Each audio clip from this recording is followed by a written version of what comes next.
নমস্কাৰ স্বাগতম জনাইছোঁ আমাৰ ফেচবুক পেজ আৰু ইউটিউব চেনেলটিলৈ।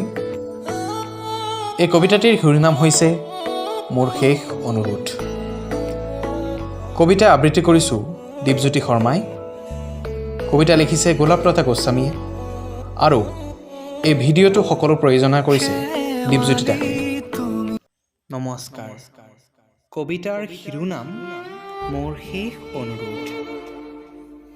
হে মোৰ মৰমৰ অতি প্ৰিয় সখী, ভুল নুবুজিবা জীৱনত কাহানি।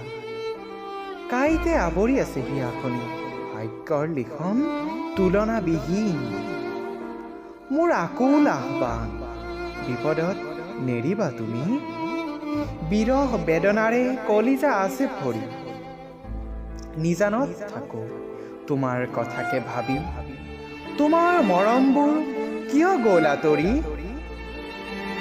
টোকা নাই আজি বেদনাৰ চকু পানী, দুখতে বৰফ হ'ল নাহে নিগৰি।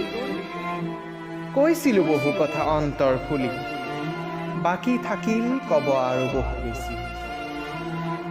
হয় কিজানি তুমি মোক দিয়া ফাঁকি, গুপুতে প্ৰাণত থৈছোঁ কিছু সাঁচি।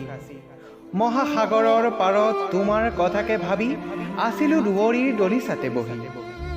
আকাশ লংঘি শিৱই হাঁহি হাঁহি দিছিল আশীৰ্বাদ, লৈছিলোঁ হৃদয় ধাৰ্য কৰি। নিচিঙিবা দেই মৰমৰ এনাজৰী, তুমি মই প্ৰিয় হৈ থাকিম চিৰদিন। স্নেহেৰে ৰাখিবা অতি যতন কৰি, নকৰোঁ কেতিয়াও মই আমনি। মোৰ শেষ অনুৰোধ মনত ৰাখিবা তুমি, চিতাৰ কাষত যেন দিয়া মাথো এবাৰ সঁহাৰি। ধন্যবাদ।